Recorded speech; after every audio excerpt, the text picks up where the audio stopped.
All right, well, we are going to continue in this mimer and get through one of the amazing things with the discourse is that you start off with an idea and you build another idea deeper, and that's what we're going to endeavor to do today. And just to give a little bit of an overview of what we've done until now. I'm going to mute everyone. Yes, thanks for the reminder. Everyone is welcome to unmute if you'd like to share or speak up, ask a question, agree, disagree. All right. So we've been talking about where emunah comes from, where faith comes from. And the Rabbi said, and this is, of course, connected to the idea of the Raya Mehemne, which is not just a faithful shepherd, but a shepherd of faith, where the idea of the shepherd is that he actually brings us to graze and fosters and grows, helps to sustain and grow our faith in God. That's connected to the beginning of the discourse, V'ata tetzaveh as b'nei Yisrael, you will connect. The idea of tetzaveh also means to not just to command, but to connect. And thus, the leader of the Jewish people, their function is to help us connect with the Or Ein Sof, with God's infinite light. And the way that they do that is, one of the ways, is through, and I'd say the primary function that I was putting forth in this discourse is this idea of faith. And so now the question is, where does this faith come from? This faith is going to come from one of two levels. Either it is coming from a higher level of the soul, and since the higher level of the soul sees God, perceives God directly, the lower, our consciousness, our conscious mind, believes in God. And this is how belief works oftentimes, because there's a subconscious, in this case, our spiritual subconscious mind sees it. So our conscious mind believes it. That's one level. The other level, the deeper level, and this, of course, what the Rabbi goes with this other level, is that the essence, there's the very essence of our soul, the etzem haneshama, and the essence of the soul is totally one with God. And because the essence of the soul is totally one with God, so even the conscious mind believes it, because that's who we are, that's what we are. And this is all explaining the Hasidic dictum that a soul cannot sunder itself from God. A Jewish person, even when we sin, we try to come up with an explanation. Well, I might be sinning because this is not going to disconnect me with God. And Chassidus explains that this is the fallacy of a sin. This is the misinformation, the spirit of folly that enters us when we do a sin, is that I can sin and still be connected to God. No, we can't. If we sin, we are we are cutting off our connection to God. We're not cutting off God's connection with us. That's another story. But we're cutting off our connection with God when we sin. So why would we have to make up such an excuse? So I'll sin, so I'll be disconnected from God for a bit, then I'll reconnect. No, because because of our essential soul, we cannot be disconnected. And the Rebbe explains this as the motivating power of Mesiras Nefesh, of self-sacrifice for the Jewish people, talking about the Jewish people in the times of Mordechai, in the story of Purim, where they were willing to gather together and strengthen their commitment to being Jewish, even though being Jewish meant that they were going to be annihilated by Haman through his decree. So why would you do that? That doesn't make any sense, because it comes from the essence of who we are. If this is the essence of who we are, then there's no longer a question of what makes sense, what's effective, what's ineffective, what works for us, what doesn't. This is who I am. This is my essence. And therefore, we have Mesiras Nefesh, we have self-sacrifice. And this, of course, this self-sacrifice, the sense of purpose, of self-sacrifice and committing ourselves to Yiddishkeit, to Judaism, even though it meant that we may lose our life, was encouraged and taught and spearheaded by Mordechai, who was the Moses of the generation, and brought the Jewish people to the state of being crushed. And that was the idea of being crushed in the original verse, that the olive is crushed in order to reach the luminary. So when we are crushed, we can reach the deepest essence of our soul. And this, of course, all applies as well to the discourse of the Rebbe is based on the discourse of the previous Rebbe, who was giving this discourse in 1927 in Moscow, the exact time and place where you would not want to be giving this discourse. In 1927 in Moscow. But this was the exact point that the previous Rebbe was having Mesiras Nefesh, self-sacrifice for Yiddishkeit, to get across this message and fulfill his function as a shepherd of faith, to imbue us, to strengthen us with this faith in God, to even be willing to, even if we're being oppressed, even if we're being crushed, to be willing to have self-sacrifice for this Yiddishkeit, for Judaism. And that brings out the very essence of the soul. That is what brings us to the ma'or, to the very, not just to the light, but to the source of the light. And this is what we really want. We don't want light. Light today, dark tomorrow. We want the source of the light, the essence. And at the essence, sometimes it might be painful. Sometimes it might be difficult to endure. We might not even feel the light, but we have the very essence. So in Chassidus, the objective is getting to the essence, the luminary. The light is nice. It's nice when the light is shining, when we can feel the light. But more important is the essence. Just a takeaway from this, just a very practical takeaway from this, is that there might be times when we're doing our Judaism and we don't feel inspired by it. We don't feel, I'm doing the prayer, I'm just going through the motions, I'm doing it, right? And I'm not feeling it. I don't feel the light. It might be a day, it might be a month, it might be a decade. It doesn't, everybody has their own experience. And sometimes we're just going through the motions. Chassidus explains that going through the motions is the expression of the essence. We should never be discouraged. We should never think that, well, if I'm not feeling the inspiration, I must be doing something wrong. Well, maybe you are, but maybe you are not. But one thing is for sure, that to stop doing the going through the motions, that would be the wrong thing. We don't always feel it. And that's the thing about the essence. The essence of who we are. When I am putting on tefillin in the morning, this is who I am. Do I feel it? Do I deserve it? Am I uplifted? Do I feel all of the high levels going on in heaven because of it? No idea, no clue. In fact, I might be distracted by 24 things in my own life. But putting on the tefillin, lighting the Shabbat candles, doing a mitzvah of chesed, of kindness, even though I'm not in the mood, this is who I am. And so we're no longer oriented to how do you feel about it, right? In the world of psychology, how does this make you feel? But rather there's a more important question, which is, who are you? I am a Yid. And so doing chesed and doing kindness, even though I'm not in the mood, is the most natural and obvious thing for me to do. So this is just a little bit of a takeaway, because a lot of these ideas are very lofty and spiritual. And sometimes, we can be inspired by it, which is good. Sometimes we'll be overwhelmed by it, which is normal. But it's also good to be able to have a takeaway, something that we can apply to our life in a real way. So I think that this idea of the essential service is that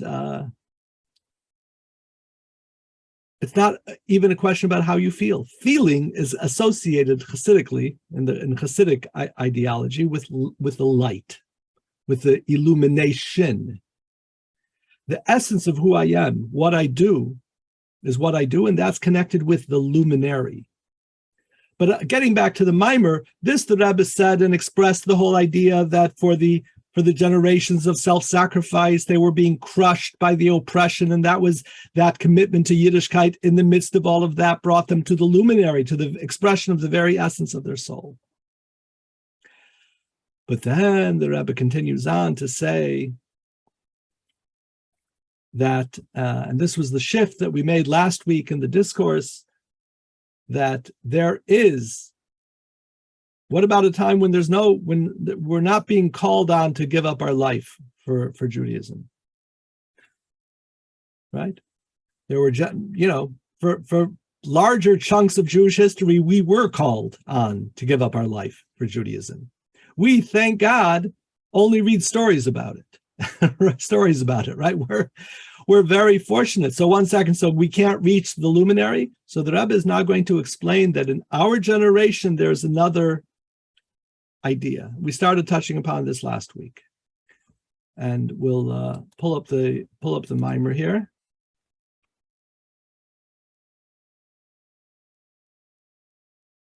So the Rebbe said that, and this is really, it's based on a technical aspect of the story of Purim. When it says that the Jewish people accepted...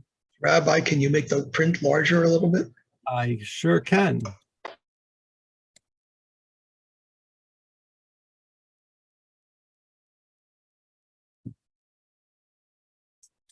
There we go. That's good?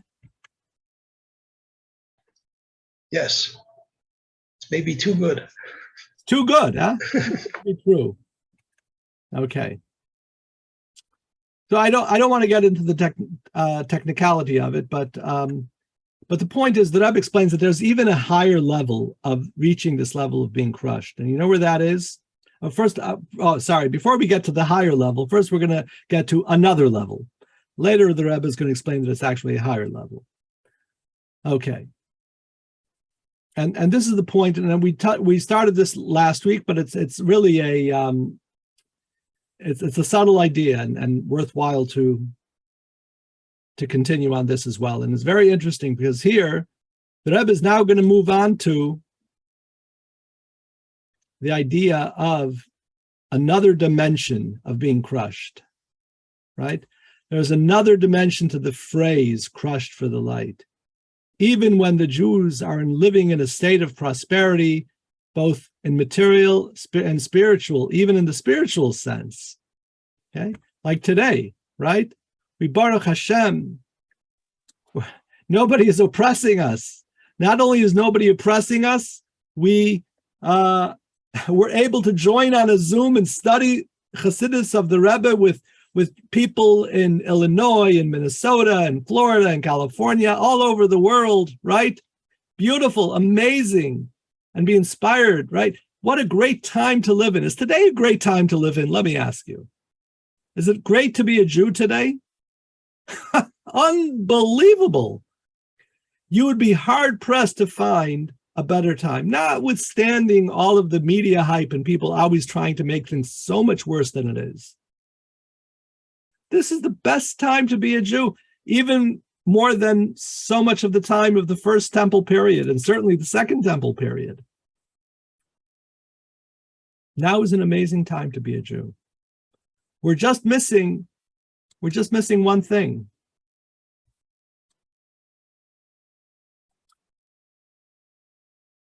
We're missing the presence of God. We're missing the fact that God is not dwelling in our midst in the Holy Temple. We have the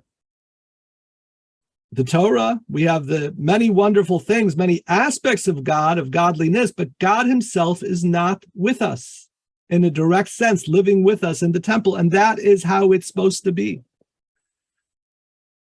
So imagine you have, well, you know what I'm going to share with you. This is what the Rebbe says, that nowadays we're crushed, not because we're being oppressed, not because we can't study Torah. We can do all of that in the most phenomenal way. We're crushed because we don't have the presence of God with us in the temple. I'll share with you a story, a personal story where I felt this. The first time that I went to the Western Wall, I went with a friend. We went to the Western Wall, and the first time, by a show of hands, how many of us have been to the Western Wall? Most of us, right? If you remember your first time, you're approaching, you're not sure how you're going to feel. You don't know what emotions it's going to conjure. So I went to I didn't know either. I went to the Western Wall, and I was so upset. I couldn't believe it. I was distraught. I was angry. Why was I angry? I have a little knowledge of Jewish history and geography, and it's like we're on the wrong side. We're on the wrong side of the wall. Do you realize that? When you go to the Western Wall, we're on the wrong, that wall is keeping us out of where we belong. We should be on the other side. So it's like, imagine, God forbid, imagine you have your child is getting married, and there's the smorgasbord, and there's the badekin, and then there's the chuppah, and you arrive and they say, I'm sorry, you have to stay in the parking lot. What? Well, you're close by, this is as close as you're going to get, right? Because that's what everyone said. Well, this is as close as we're going to get. And it's true, right? But you would be beside yourself. It's my child's wedding. I have to be in the parking lot? Ladies and gentlemen, it's our own chuppah. It's not just our child's chuppah. It's our chuppah with God. And yet, in galut, in exile, we have to stay in the parking lot because we don't have time for the actual chuppah. We're not up to the era of. Can I say something? Sure, please. I think we can go up to Rabbi, but religiously we are not right. So supposed to. So yes, Since I thought we're not supposed to go to Rabbi. Right. This is a much larger. So we are on the wrong point. We don't want to be on the other side. Okay, so first of all, Jewish people who don't have the knowledge of halacha are going to go up to the Temple Mount and not realize that we're actually not allowed to be there. Okay, so there's a technical problem. Okay, and then we have the political problem, and then there's some views in Orthodoxy where there are certain sections where you can go to, and different rabbis with different opinions about it. We're not going to get into all of that. I'm talking about the overarching problem of exile. Where are the Jewish people all gathering today feeling all Jewish? In the parking lot. The Kotel, the Western Wall Plaza, it's the parking lot. That's what I'm referring to as the parking lot. That's where we can park now until we can get to the real place. So this was my first experience at the Western Wall. I was able to feel a little bit of what the Rebbe is talking about over here. We've got so many great and awesome things. I mean, hopefully health, and we have sustenance, and we're not being oppressed, and we have Torah, and it's unbelievable, right? So it's like you can go to your child's wedding and you can eat from the hors d'oeuvres and you can even eat the main course, but you just can't go to the chuppah. Or you can have your beloved, the beloved of your whole life. Your whole life is connected to your beloved. And your beloved says, well, you can look at pictures of me, you can read my books, I'll set up the house for you, but I'm not going to be there. But the person who you love with all of your soul, with all of your heart, obviously the main ingredient is missing. And so the Rebbe explains that even today in Galut, to reach the essence of the soul, we can be crushed. We can be crushed by the fact that this is not where we belong. And, normally we think about being, living our life, and underneath the motivation is usually something more, I would say something more positive, and we're so often we are motivated by positive things. Oh, I can do a mitzvah, I can draw God's light into the world, but sometimes there's some brokenness that can actually drive us even deeper. And we all know from our own life, and we can look at people who have accomplished great things because they were being driven by a certain brokenness inside. And the Rebbe is saying here, not that we should be broken and just stay there. We should use that crushed experience. We should feel that crushed experience, and that should motivate us to reach our essence. That will motivate us. That will be a sign of reaching our essence through which we can actually transform the world.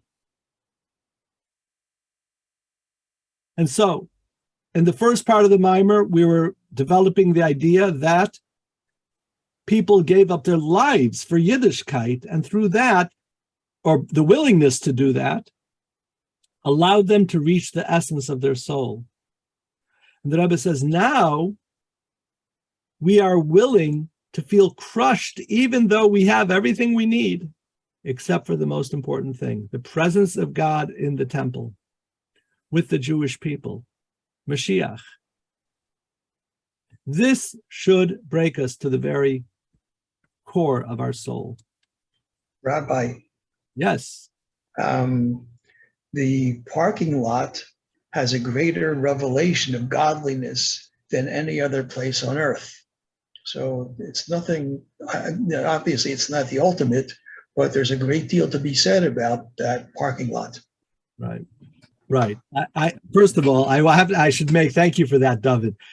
I should make a disclaimer. I didn't mean, God forbid, to denigrate the place that we go to, and it's a very lofty place. All I'm saying, that was my first experience there. I got over it eventually.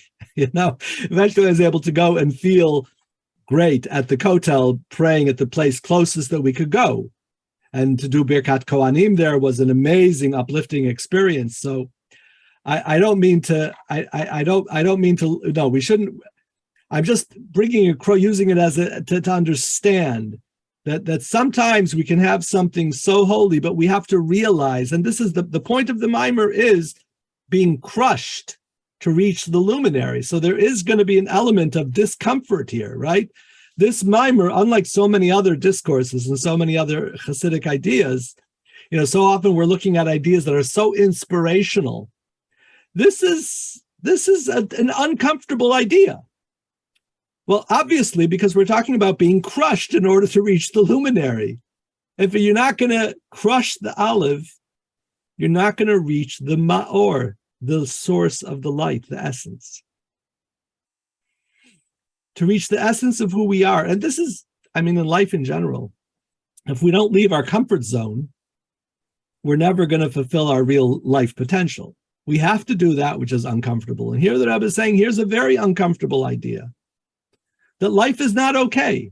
Now, is that a message always, every moment of our life? Of course not. Of course not. But at some point, we have to be driven by something that's wrong here. Something's wrong with this picture, and it's bothering me to the core of my soul. As the Rebbe says, a Yid wird in ganzen zerträuselt. He's totally shaken up by this. And then from that motivates you to your, that'll bring you to your essence, from which you're able to actually bring illumination. Let's see it in the words of the Rebbe here. But thank you, David. I don't mean to say that a person shouldn't go and shouldn't be inspired by the Western Wall. I was using that as an analogy that we can, of something that we normally go to where we're inspired, but in fact, there's something very wrong with this picture. And both are true. Both are true. It is the closest we can get, and something is wrong with this picture. In a word, it's exile.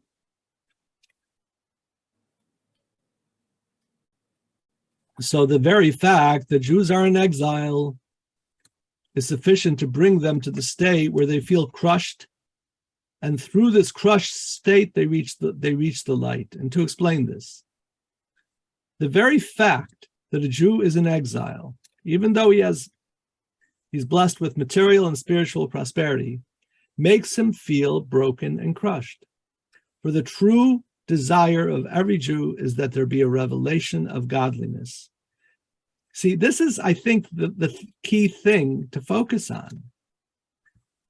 There needs to be a revelation of godliness. We need to be with God in a revealed way for all of the Jewish people and really for all of humankind. And sometimes we need to focus on this and think the fact that it's not like this is not okay. If everything is okay, everything is fine, right? Everything is wonderful, then why should I be broken by the fact that the Holy Temple is not rebuilt?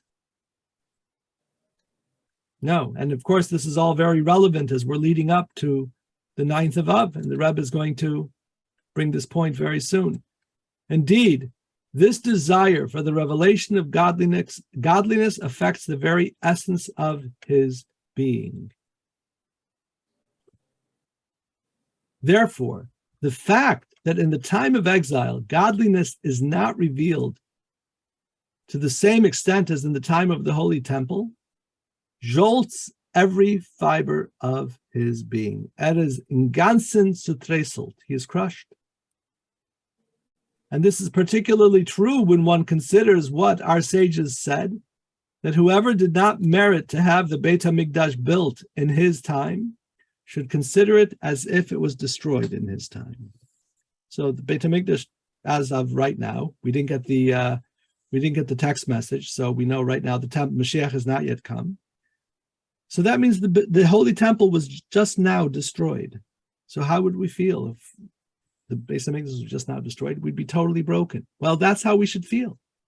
And the fact that it happened 2,000 years ago doesn't make a difference.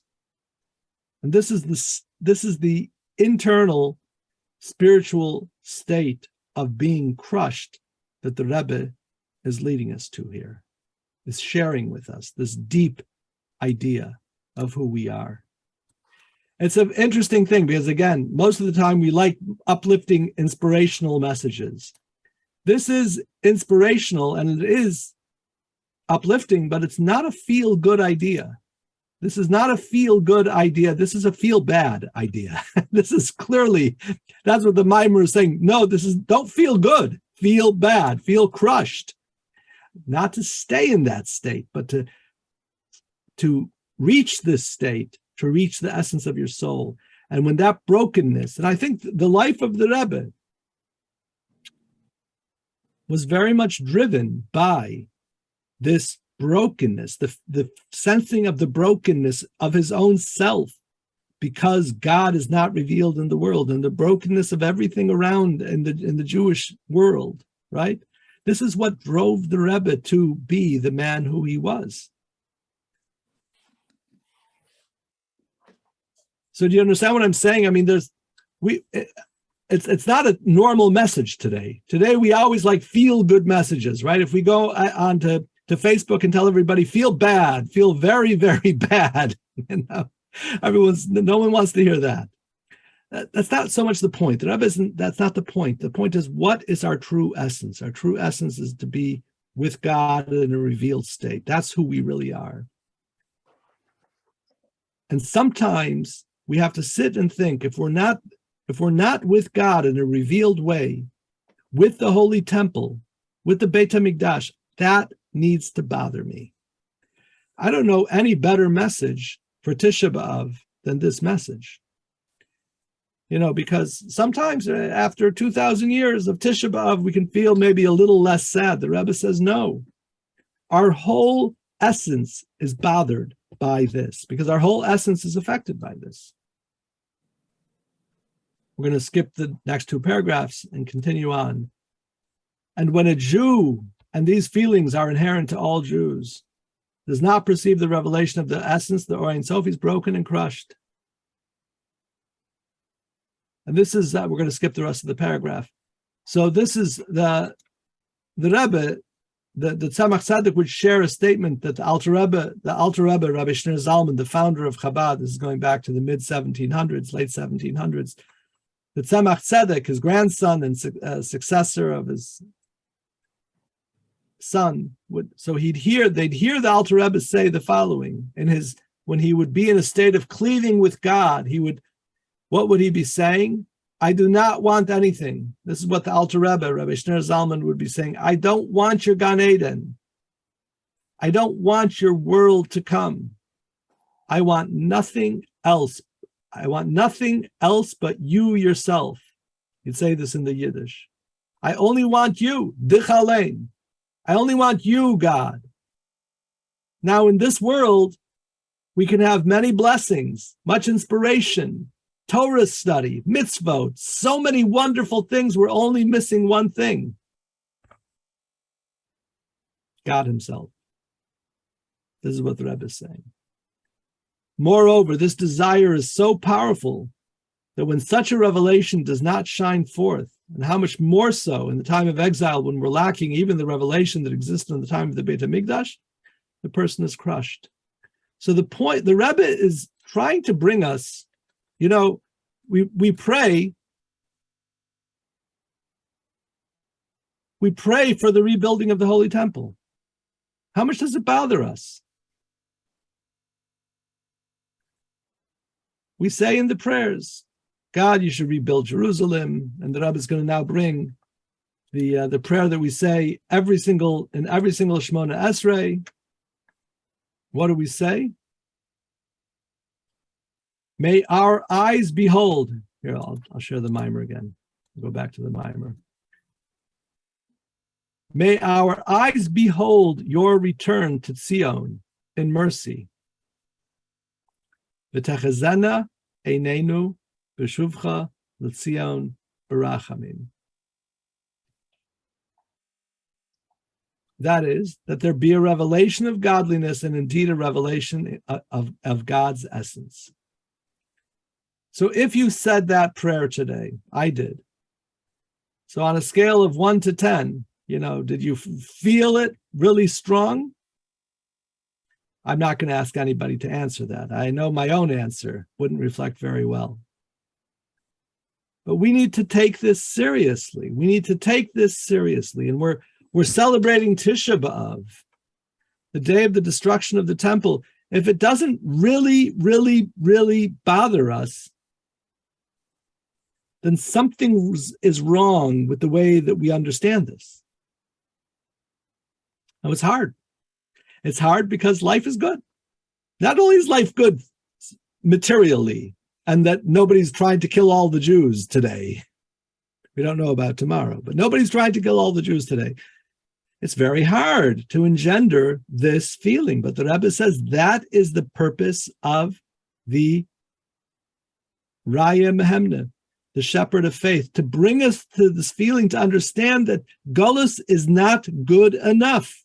Exile is not good enough. We have to be broken by the fact that God's glory is not revealed in the world, in the Holy Temple. This is what the Rebbe is saying. And that is how we get to the essence. Let's continue. We'll do it in the words of the Rabbi here. This is the meaning of the phrase, crushed for the light, that the feeling of being crushed that stems from being in exile brings us to the light. That's to the luminary, to the essence, to the source of the light, in other words, for the desire of every Jew, for the revelation of godliness, and the fact that this desire affects the very essence of his being, to the extent that he's broken and crushed in the time of exile, when there's no revelation of godliness. Why would you be broken? Why would you be broken today? You're driving a Tesla, you have a hot tub, you're going to the Jewish retreat with speakers and great food. You have kosher restaurants, kosher food, great rabbis, great rebbitzins. You can even go and visit Israel. Life is amazing. Why would you possibly be upset today? You'd have to be crazy. Yeah, you would have to be crazy. This is the craziness that the Rebbe is sharing with us. That God is not revealed in the world. If the essence of my soul is about its essential bond with God, if this is not revealed, this has to bother me to my core. And that's the meaning of crushed for the light, that the feelings of being crushed that stem from our being in exile bring us to the luminary. For the desire of every Jew for the revelation of godliness, and the fact that this desire affects the very essence, is an expression of the essence of the soul. The connection shared with God at this level is essential in nature. So when we have this essential bond, when that's the reality and it's not in a revealed state, it's got to bother you. Rabbi, can I make a comment? Please. I think with all of this, we have to remember that the Torah says, Ibdu es Hashem b'simcha. You have to serve Hashem with joy. And also that the Rebbe says that a chassid is optimistic by his very nature. So those two things should be like an anchor so a person just doesn't float away from misery over the situation. Yeah, absolutely. Reb David, absolutely. We have to have two notes in our pocket. One note has to say crushed to reach the essence, and the other one has to say Ivdu et Hashem b'simcha. And there's no question we need both of these approaches. And the idea of feeling crushed itself, is it's kind of a heavy thing the Rebbe is putting on us, and really being such a seminal mimer. Now I'll tell you, this isn't something that the Rebbe talks about elsewhere. I mean, in a discourse, the Rebbe, of course, the whole life of the Rebbe was dedicated, and I remember I was at a Fabrengen back in 1986, and you may be familiar with the phrase Ad Masai. Ad Masai is another idea along these lines, and this was back in 86 where the Rebbe was talking. I was there in the crowd, and the Rebbe was saying that how can we be okay being in exile? And nobody is even willing to cry out, Ad Masai. Ad Masai. I'm going to use a loose translation in English, but it's enough already. It's basically what we say in English when you get really fed up with something. Enough already. There are different situations we're not going to get into where you've had enough, and you just have to cry out, Genug shoin, enough already. That's Ad Masai. That's the idea of Ad Masai. Literally Ad Masai, until when? But the point is that Rebbe is saying nobody's crying out Ad Masai. I remember at the Fabrengen, when the Rebbe was talking, and the Rebbe looked at the crowd, and the Rebbe said, "No, like I'm talking here about nobody being fed up with Gullus, and still nobody's fed up with Gullus." And everyone's kind of looking at each other. What does the Rebbe want? Then finally one chassid realizes, and he yells out, Ad Masai! And then, that was the Menachem ben Aminadav. He was the first to go into the water. And then somebody else said, Ad Masai! And then another chassid yelled out, Ad Masai! I can't comment on how sincere people were about this. I'll tell you, I'm going to save my commentary maybe for later or maybe for never. But anyway, so people started calling out Ad Masai, but within about a minute or two or three, I don't recall exactly how long ago it was. So you had a couple of minutes of people just yelling Ad Masai, which I think is what the Rebbe wanted, that Yidden should actually feel enough already. Now, our problem is that we were doing it because the Rebbe asks us to. That was the problem.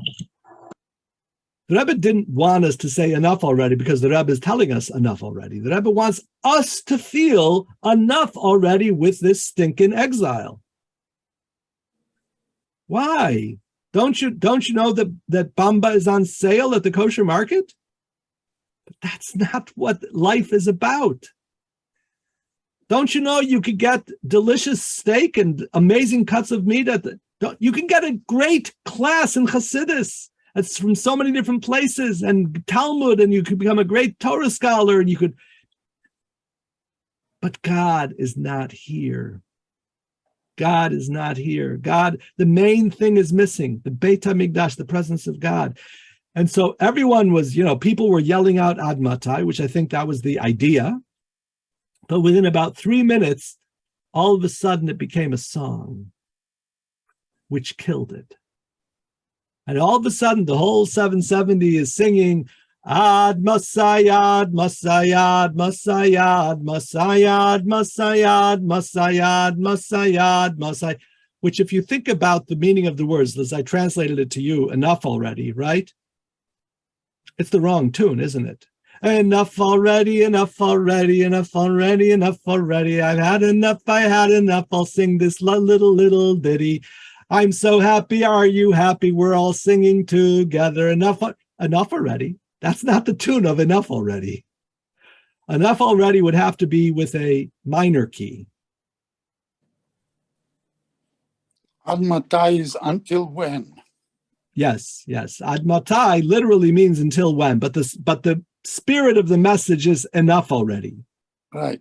That's the point of what the Rebbe was saying. Ad masai, right? How long do we have to endure this galus? Meaning, like we say in English, enough already, or in Yiddish, genug schon.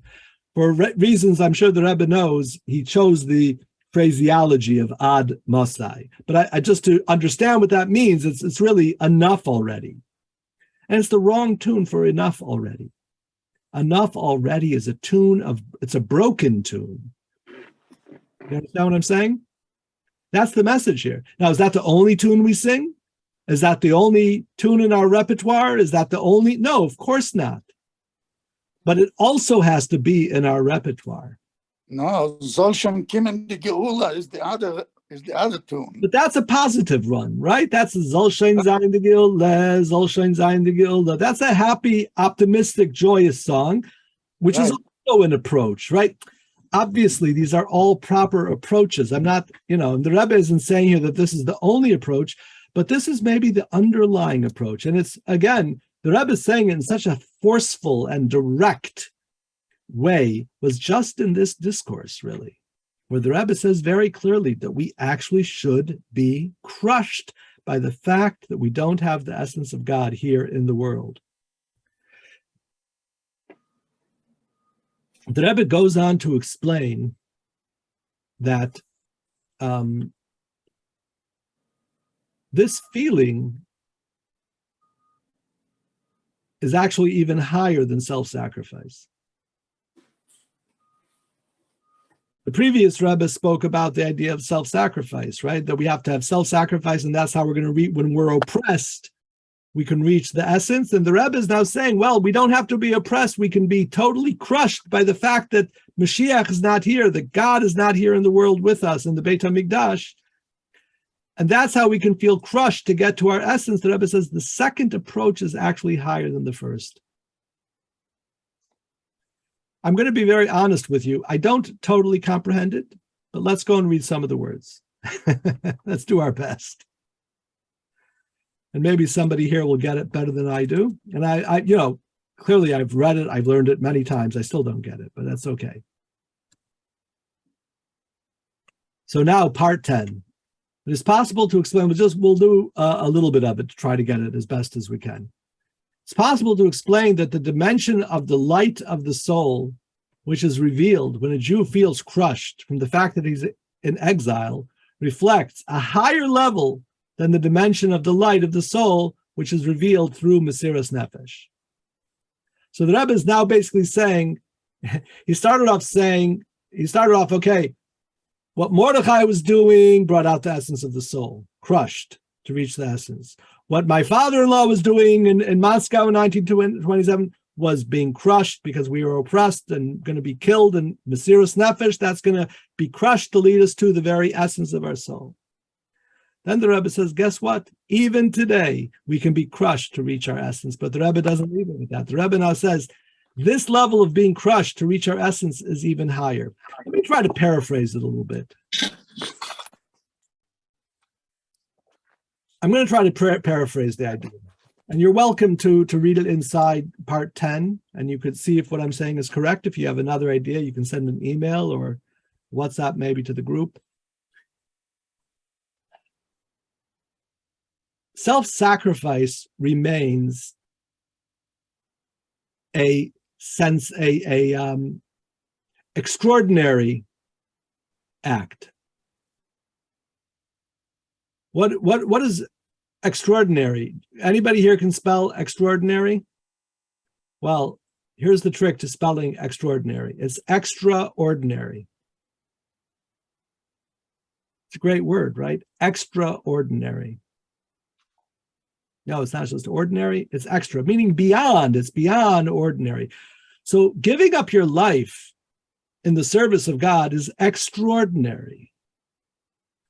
What the Rebbe is going to bring across here in this last part is that there is a problem with this problem. I mean, obviously, if that was the age, that was the time when they did that service, but there's a shortcoming to it.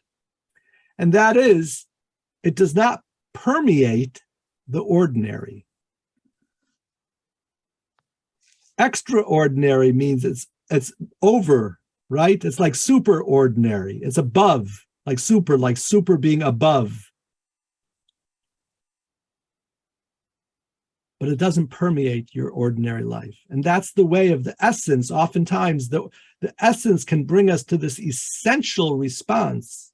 Or like we quoted above, somebody mentioned Daniel Pearl, who when he was killed for being a Jew, he said, I am a Jew. And he died as a Jew. That was extraordinary. Unfortunately, he didn't live as a Jew so much. I don't mean to judge. I'm just saying he wasn't aware, didn't know, it wasn't his life. The true essence, the highest, deepest level of the essence, the Rebbe explains, is when this essence can permeate our ordinary life. That even in our ordinary life, we feel that it's not okay because God is not here. And this is going to bring out even a deeper dimension of what the Rebbe is referring here to as the essence of the soul.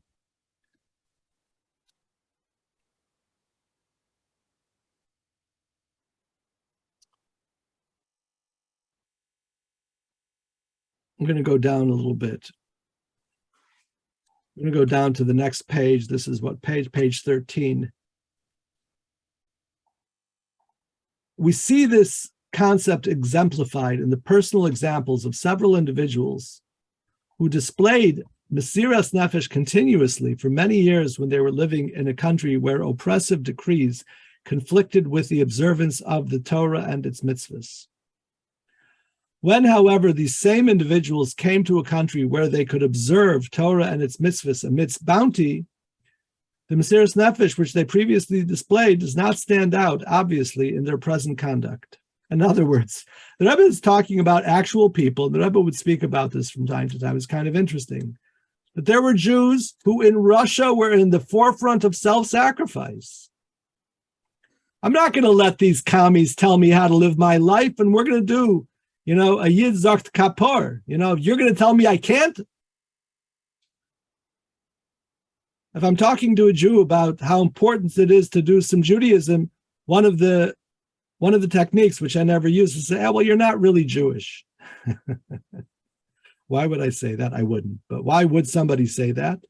You're not really Jewish.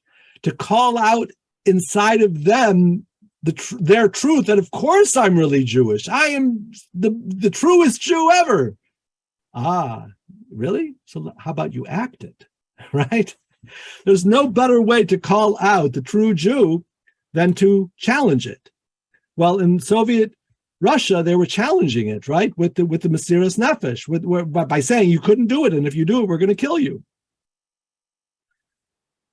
However, when these same Jews ended up on the shores of America, they decided to opt for a life of luxury and not so much commitment to Judaism. They didn't give up their Judaism, but they lost their steam. Why is this possible? So the Rebbe explains, because the Mesiras Nefesh they expressed through the years stemmed from their being granted a revelation of the essence of the soul which transcends their revealed powers. The revealed powers are your functional powers of what you know, how you feel, how you act. Okay, those are your revealed powers. And then your essence was expressed, which transcended all of that. In other words, it didn't permeate how you act. It brought you to a level beyond how you act. Thus, although this revelation spurred these individuals to deeds which were truly lofty, it did not elevate the people themselves. There was no change. They went back, when they came to a country of comfort, they went back to living a life of comfort. The essence of the soul is also the essence of the soul's revealed powers, you see. Nevertheless, the essence of the soul transcends the scope of these powers entirely. Although it is the essence of the powers, it has no direct effect on their functioning. This is some of the lofty stuff that the Rebbe is sharing here. This is a little bit hard for me to explain, but because I don't totally understand it, as I was saying above. But again, by way of analogy, if you're a parent, everybody here, well, not everybody here may be a parent, but everybody was a child, right? So we can experience it from either end. You know, sometimes if your kid didn't do homework, you just got upset at him. Or if they wouldn't brush their teeth, if they disappointed you and you actually didn't even want to talk to them. And your essential love that you have with your child, you weren't feeling that. It was there, but you didn't feel it. At moments of tragedy, God forbid, or crisis, it's brought out. But if it's not that moment, then I'm back to being an ordinary parent. Imagine if you could be an extraordinary parent, always feeling that essential love to your child, no matter what your child was doing. Just waking up in the morning, not brushing their teeth, making a mess, not doing their homework, and you always have that absolute love for the child. What kind of a parent would that make you? That means that the extraordinary, the essential parent has now permeated the ordinary parent. You know, I'm using that as an analogy here. So that's the point that the Rebbe is making, that in the times of oppression, people acted in an extraordinary way, but that extraordinary didn't permeate their ordinary. So when the challenges went away, so did their commitment on that level. Whereas when you're living in the lap of luxury, and what bothers you is the fact that God is not here, that is it reaching the essence of the soul, where the essence permeates the ordinary, the regular. The extraordinary permeates the ordinary. That's what the Rebbe is saying. This is actually on a higher level. So that's the gist of the discourse, this amazing discourse of the Rebbe. And it's telling us that, you know, sometimes we really have to feel crushed to get to the essence. And like Reb David said, not to always feel crushed. And that crushed has to draw us to a deeper level of commitment. And that's the direction that the Rebbe is providing here for us to foster our deepest Jewish faith, connected with the very essence of our soul. Yes, Anna. Okay. Spiritually, it's kind of, I could comprehend it, but what is the practical way of expressing it?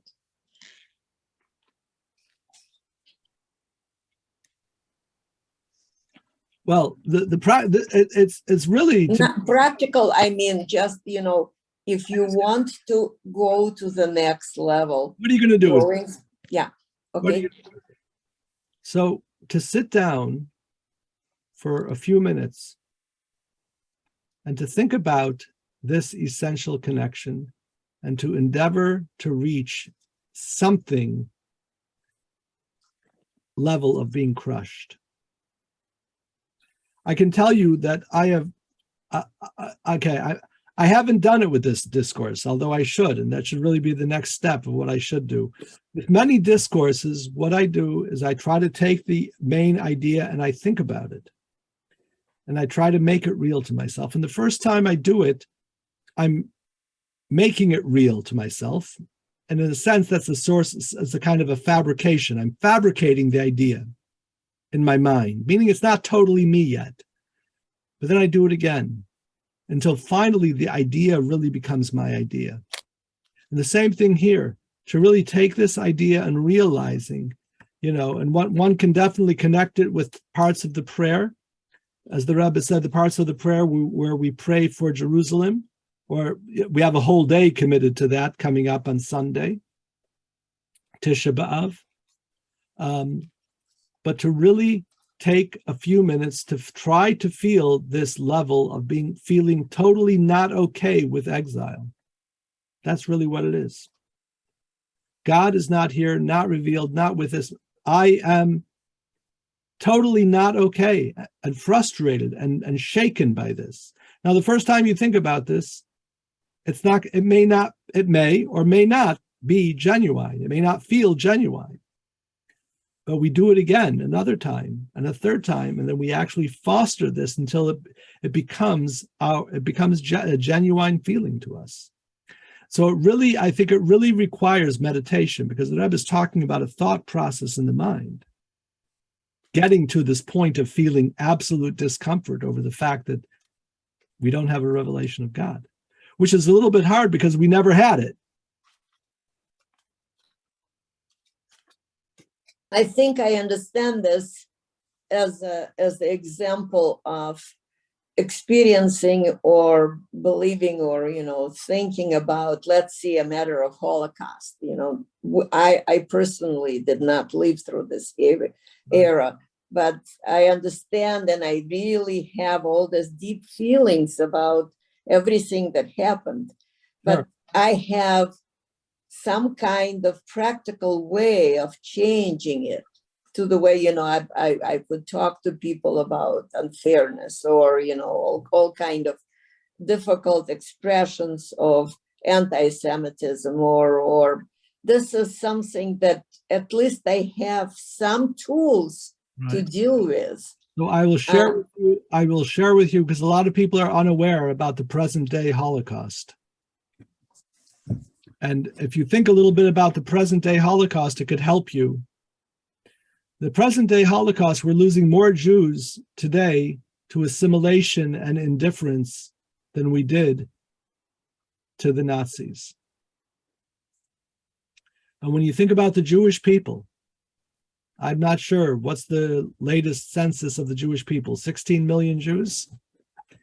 How many Jewish people are totally lost to their religion because of the ignorance and they're just falling away. We're losing millions of Jews, literally, to people who are ignorant or misinformed about Judaism. And what a Holocaust it is. What a loss. Now, it's a lot easier to feel a loss when some crazy man, some evil man stands up and starts killing people. Then we get our blood boils. But this is happening in a different kind of a way, but it's still happening.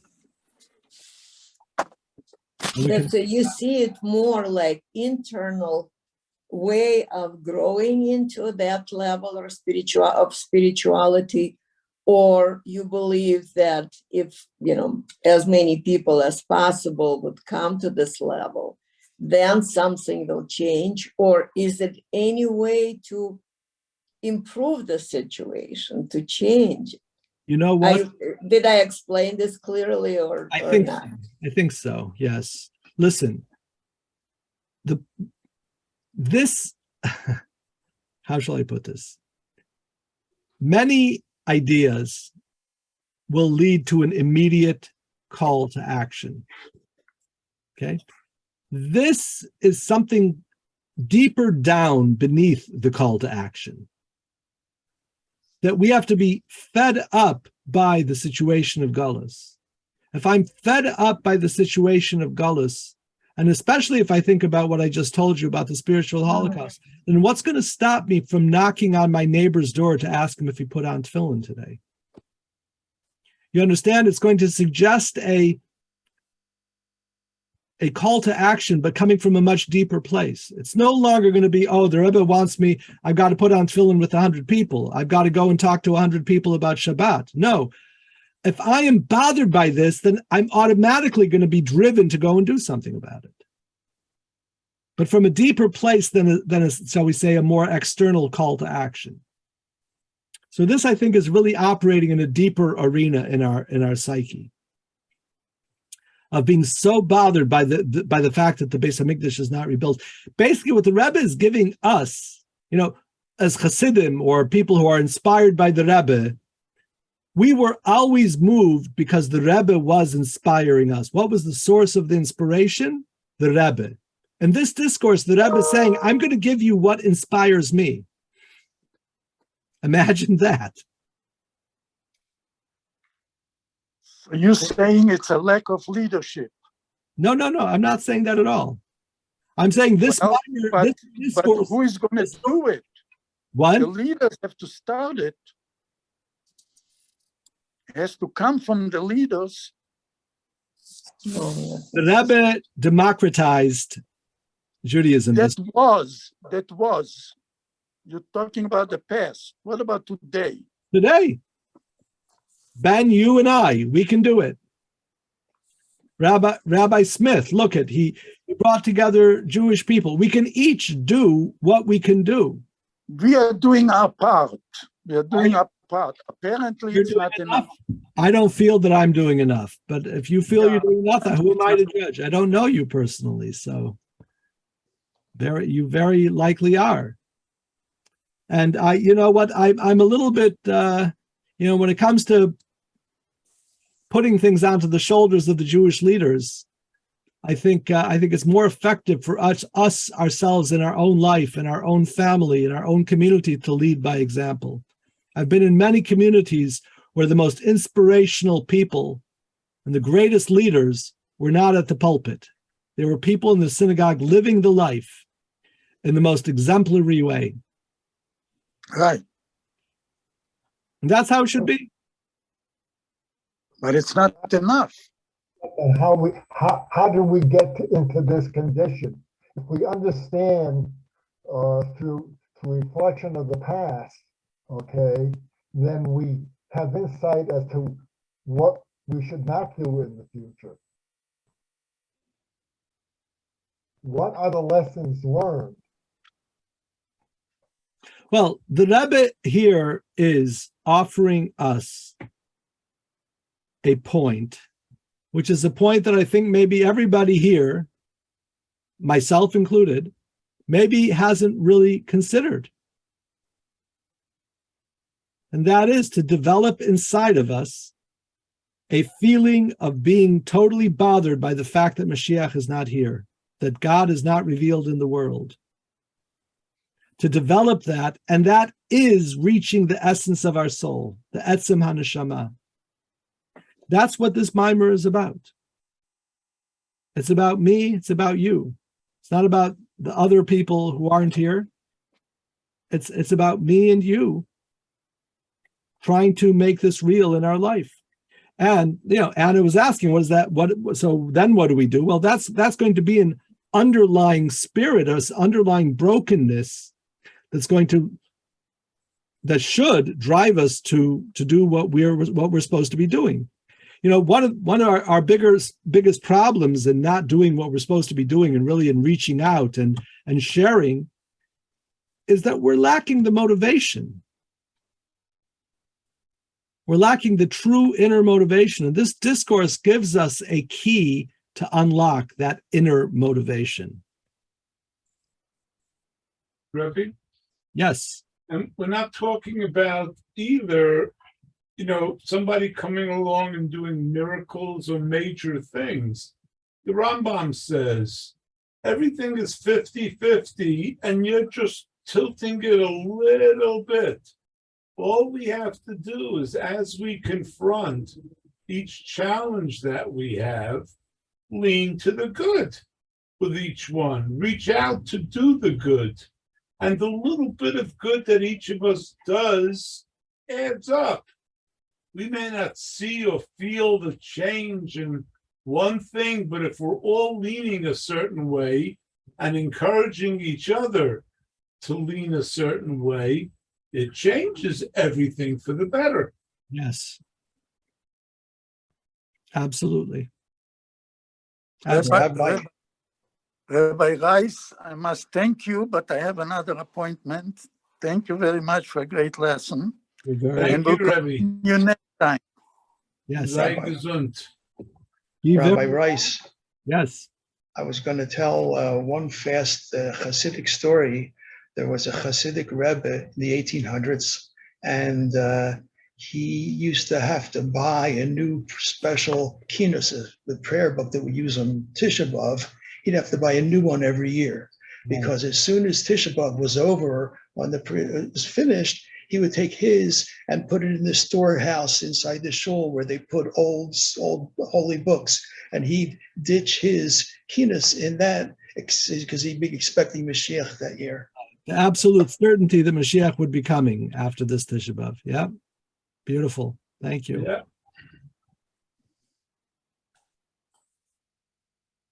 All right. It's been my great zechut, my great merit to be able to share a little Torah with everyone here.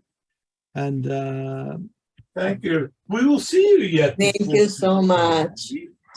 Thank you. very welcome. Well, Thank We you, should Rabbi see Rice. you Thank you very again much. For Tisha Bye-bye. B'Av, won't we? Thank you. Thank you.